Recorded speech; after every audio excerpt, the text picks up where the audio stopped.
کلمہ لا الہ الا اللہ، اس کے الفاظ بھی ہیں، اس کے اخلاص بھی ہے۔ اس کے الفاظ لوگ جانتے ہیں لیکن اس کا اخلاص نہیں جانتے۔ اس کے اخلاص یہ ہے کہ کلمہ لا الہ الا اللہ اپنے کہنے والے کو حرام سے روک دے،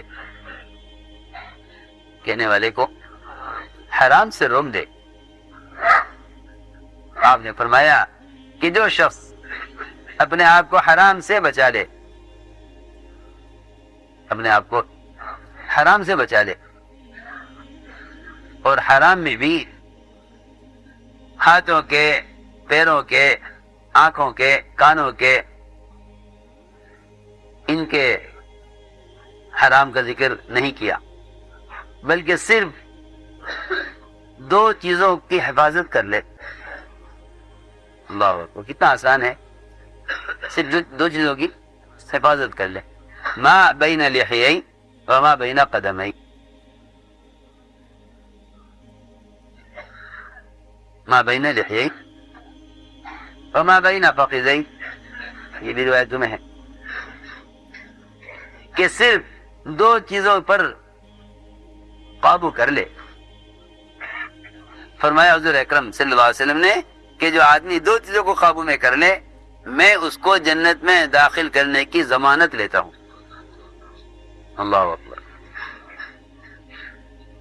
کوئی کتنا ہی بڑا مجرم ہو دنیا میں، جس کے لیے بڑی سے بڑی جیل اور بڑی سے بڑی سزا طے ہو چکی ہو، لیکن اگر کوئی آدمی ضمانت پر اس کی ضمانت لے لے تو وہ آدمی کسی کی بھی ضمانت کی وجہ سے بالکل بے فکر ہو جاتا ہے، یعنی ضمانت پر رہا کر دیا، جی ہاں، ایسا بے فکر ہو جاتا ہے، کیا کر لیا، یہ ضمانت پر چھوڑ دیا۔ کس کی ضمانت پر ہو کہ جی فلاں کی ضمانت پر ہیں، کوئی کچھ نہیں کر سکتا۔ سوچو تو صحیح، جب دنیا میں ایک آدمی، ایک عام آدمی کی ضمانت سے مجرم ہوتے ہوئے بے فکر ہو جاتا ہے کہ میرا کوئی کچھ نہیں کر سکتا، تو حضور اکرم صلی اللہ علیہ وسلم خود جس کے جنت میں داخل ہونے کی ضمانت لے رہے، میں ضامن ہوں، میں ضامن ہوں اس کو جنت میں داخل کرنے کا، جو دو چیزوں کو قابو میں کر لے، ایک زبان، دوسرے شرمگاہ، زبان اور شرمگاہ، ان دو چیزوں کے بارے میں فرمایا روایت میں کہ تو ان دو چیزوں کو قابو میں کر لے، میں اس کو جنت میں داخل کرنے کا ضامن ہوں۔ لو جی لو، جنت میں داخلے کی ضمانت، جنت میں داخلے کی ضمانت، کیوں؟ اس لیے کہ بات یہ ہے کہ جب یہ دو چیزیں،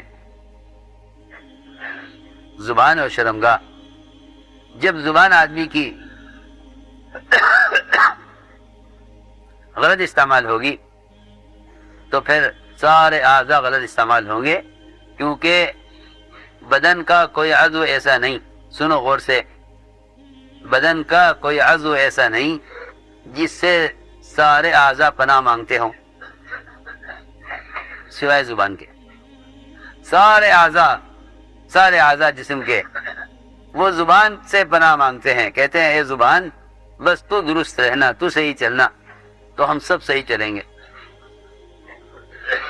معلوم ہوتا ہے کہ آدمی کبائر پر بھی جب پہنچتا ہے جب زبان کا استعمال غلط ہوتا ہے، آگا حرام میں استعمال جب ہوتا ہے، جب زبان غلط استعمال ہو جائے۔ روایت میں ہے سارے بدن کے اعضاء، ہاتھ، پیر، شرمگاہ، سب کے سب اعضاء انسان کے، وہ سب کے سب زبان کو کہتے ہیں کہ اے زبان اگر تو درست رہی تو ہم سارے اعضاء ہم حکم پر چلیں گے اور صحیح چلیں گے، اور اے زبان اگر تو غلط ہو گئی تو پھر ہم سب کے سب گناہ میں مبتلا ہو جائیں گے۔ تو معلوم ہوا کہ زبان اور شرمگاہ اگر ان دونوں کا آدمی محفوظ کر لے، ان دونوں کو محفوظ کر لے تو جنت میں داخلے کی ضمانت ہے، کیونکہ سارے اعضاء کی استقامت اور سارے اعضاء کی گناہوں سے سلامتی وہ زبان کے صحیح استعمال پر ہے، زبان کے صحیح استعمال پر ہے۔ ہم نے عرض کیا یہ ہے کلمہ کا اخلاص، کہ کلمہ لا الہ الا اللہ اپنے کہنے والے کو حرام سے روک دے، کہنے والے کو حرام سے روک دے۔ اس لیے کلمہ لا الہ الا اللہ تقوی کا کلمہ ہے، اور تقوی اللہ تعالی سے تنہائی میں ڈرنے کا نام ہے۔ جو آدمی کسی گناہ کے کرنے میں مخلوق کے خیال سے گناہ نہ کرے یا مخلوق کے دیکھنے سے ڈرے، اس کے تقوی میں اخلاص نہیں ہے، اس کے تقوی میں اخلاص نہیں ہے۔ تقوی تو ہے اس کے پاس، لیکن اس کے تقوی میں ریا ہے، اس کے تقوی میں ریا ہے۔ کسی گناہ کے کرنے میں مخلوق سے ڈرنے والا آدمی مخلص نہیں ہے۔ کسی گناہ کے کرنے میں، سن رہے میری بات، کسی گناہ کے کرنے میں، چاہے وہ گناہ چھوٹا ہو یا بڑا، کسی گناہ کے کرنے میں مخلوق کے دیکھنے کا خیال اور مخلوق کے سوال، مخلوق کا ڈر، جو کہیں کہ یہ آدمی مخلص نہیں ہے، یہ آدمی اپنے تقوی میں مخلص نہیں ہے۔ آپ اندازہ کریں، جس ایمان کی وجہ سے مطمئن ہیں ہم اللہ سے کہیں زیادہ اپنے کسی گناہ کے کرنے میں مخلوق کا ڈر محسوس کرتے ہیں۔ اگر ان کو پتہ چل گیا تو کیا ہوگا، ان کو پتہ چل گیا تو کیا ہوگا۔ حالانکہ حساب اور عذاب یہ دو ایسی چیزیں ہیں جو اللہ کے سوا کسی کے ہاتھ میں نہیں ہے، اللہ کے سوا کسی کے ہاتھ میں نہیں۔ حساب اور عذاب یہ اللہ کے سوا کسی کے ہاتھ میں نہیں۔ لیکن عجیب بات ہے کہ لوگ گناہ کرتے ہیں مخلوق سے چھپ کر، گناہ کرتے ہیں مخلوق سے چھپ کر، گناہ کرتے ہیں مخلوق سے چھپ کر۔ حالانکہ صحابہ کرام کی صفتیں بیان کی گئی، صحابہ کی صفتیں بیان کی گئی کہ وہ اللہ تعالی سے اتنا شرماتے تھے کہ صحابہ کرام بیت الخلاء میں اور استنجے میں دوہرے ہو جاتے تھے، اپنے پیٹ کو اپنی ٹانگوں سے ملا لیا کرتے تھے اللہ تعالی سے شرمانے کی وجہ سے، کہ جب بیت الخلاء میں قضاء حاجت کے لیے سطر کھولیں گے تو اللہ دیکھ رہے ہیں، اللہ سے شرم کی وجہ سے دوہرے ہو جاتے تھے، یا اوپر سے کپڑے اوڑھ لیا کرتے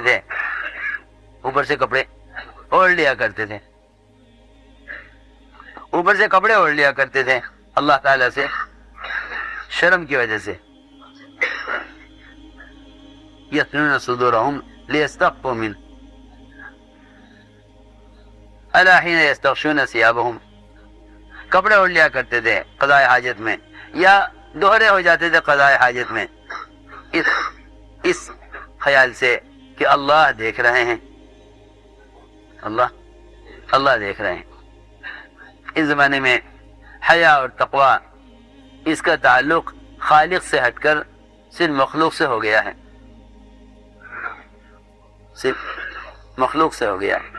اس لیے لوگ گناہ چھوڑنے کی کوشش نہیں کرتے، بلکہ گناہ کو چھپ کر کرنے کی کوشش کرتے ہیں۔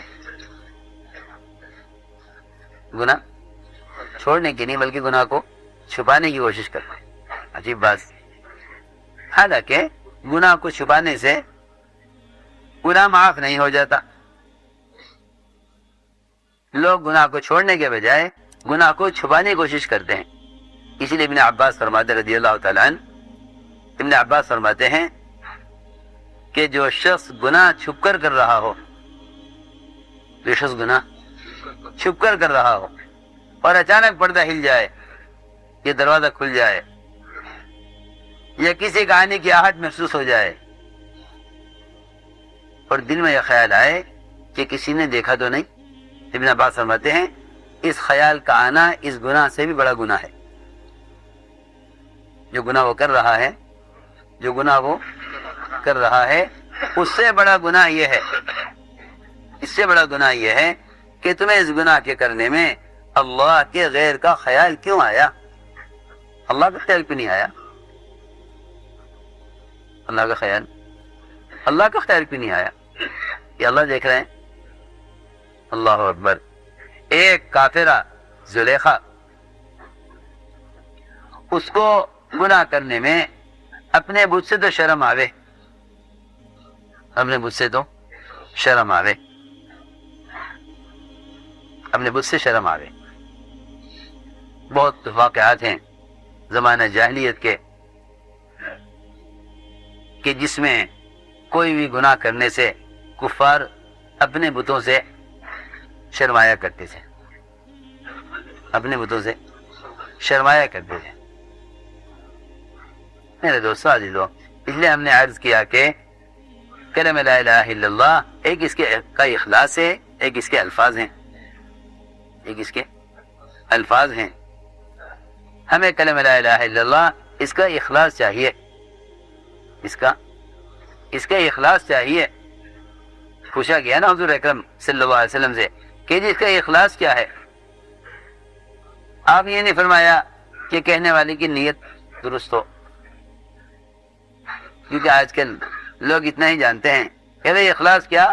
یہ اخلاص کا مطلب تصفیہ نیت، بس۔ اس سے زیادہ لوگ اخلاص کو نہیں جانتے کہ نیت کا صحیح ہونا یہ اخلاص ہے۔ لوگ کیا کہتے ہیں؟ نیت کا صحیح ہونا، کہ نیت کا صحیح ہونا اخلاص ہے، نیت کا صحیح ہونا اخلاص ہے۔ حالانکہ نیت کا صحیح ہونا ہو تو نیت کا اخلاص ہے، نیت کا صحیح ہونا ہو تو وہ تو نیت کا اخلاص ہے۔ بھائی میری بات سمجھ میں آ رہی؟ نیت کا ٹھیک ہونا وہ تو نیت کا اخلاص ہے۔ عمل کا اخلاص کیا ہے؟ سنو میں کیا کہہ رہا، عمل کا اخلاص کیا ہے؟ لوگ عمل کے اخلاص سے بالکل ناواقف ہیں۔ یہ تو نیت کا اخلاص ہے کہ نیت ٹھیک ہو۔ نماز کے اندر جتنے بھی احکام ہیں اور جتنے بھی حرکات ہیں، نماز میں علم چاہیے، نماز میں احتساب اور اجر کی امید چاہیے، نماز کی لے کے تکبیر تحریمہ سے سلام پھیرنے تک جتنی بھی نماز کے ارکان اور حرکات اور نماز کے انتقالات ہیں،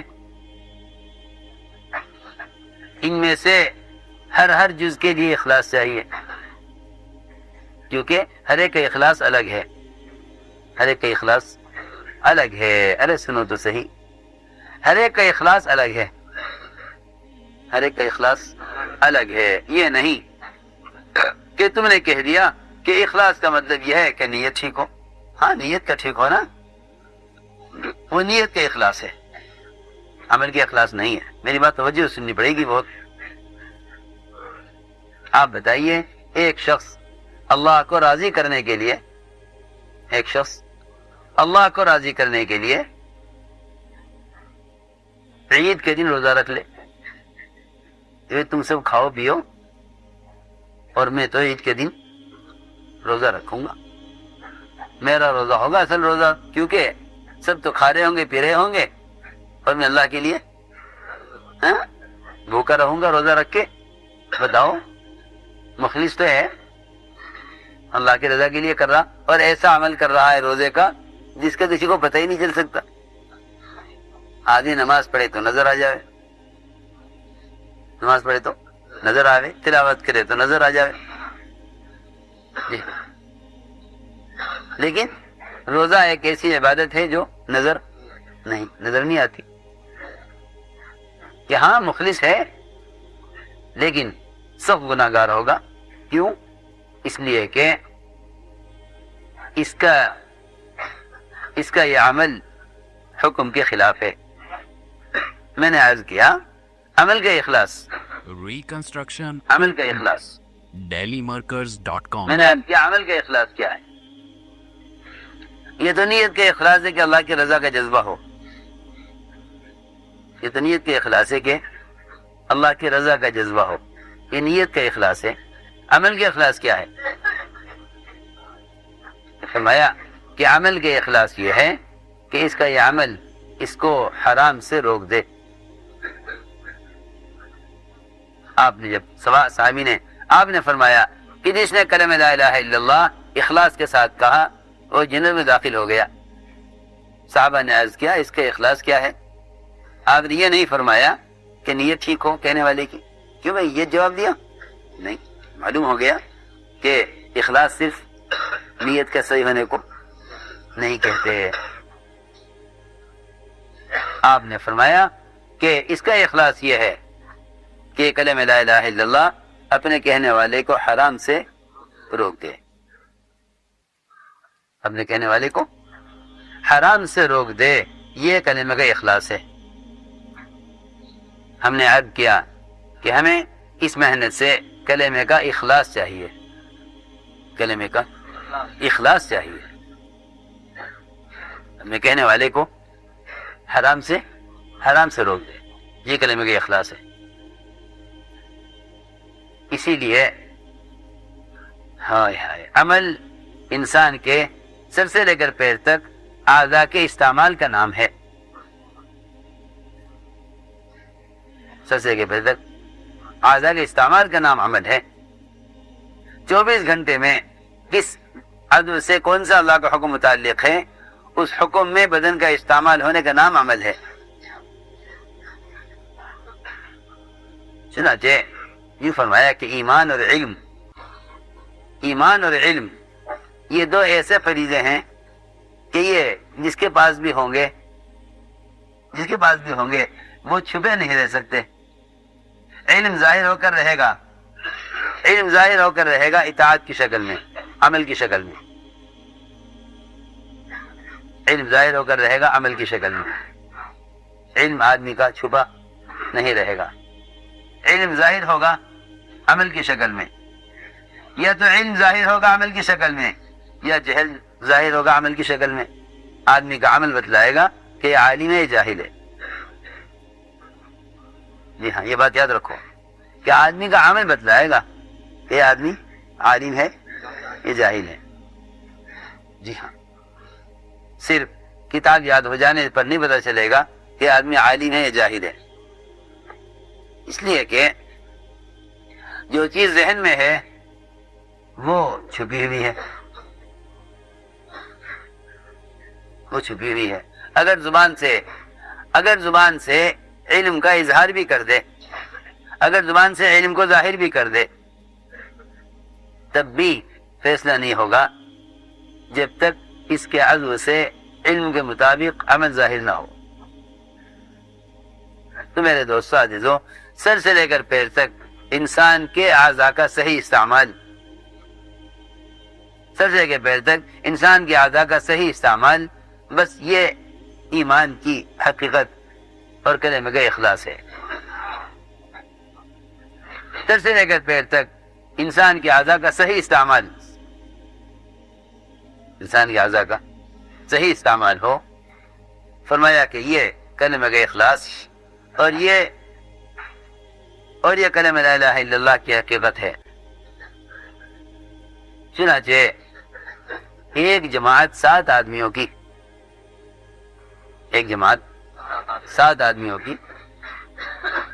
یہ آپ کی خدمت میں حاضر ہو سکے۔ ایک جماعت 7 آدمی ہے، اس لیے کہ حضور اکرم صلی اللہ علیہ وسلم کے زمانے میں معمول یہ تھا کہ جہاں بھی کوئی جماعت جاتی تھی مدینہ منورہ سے، وہ ہر جگہ کے لوگوں کو دعوت دے کر مدینے میں لے کر آتی تھی۔ یہ بہت اہم بات ہے، یہ نہیں کہ جماعتیں جائیں اور جہاں جائیں وہاں والوں کو دعوت دے کر آ جائیں، نہیں، دعوت کا مطلب یہ ہے کہ ان کو دعوت دے کر ان کے ماحول سے نکال کر اپنے ماحول میں لاؤ۔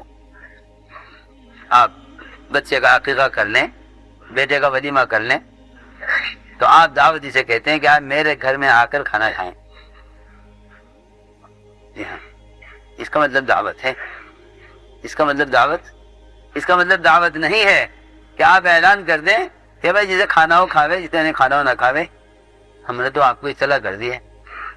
کیوں بھائی؟ آج کل دو ایسے بیچارے بے عقل لوگ ہیں، شادی کارڈ پر لکھ دیتے ہیں ما علینا الا البلاغ.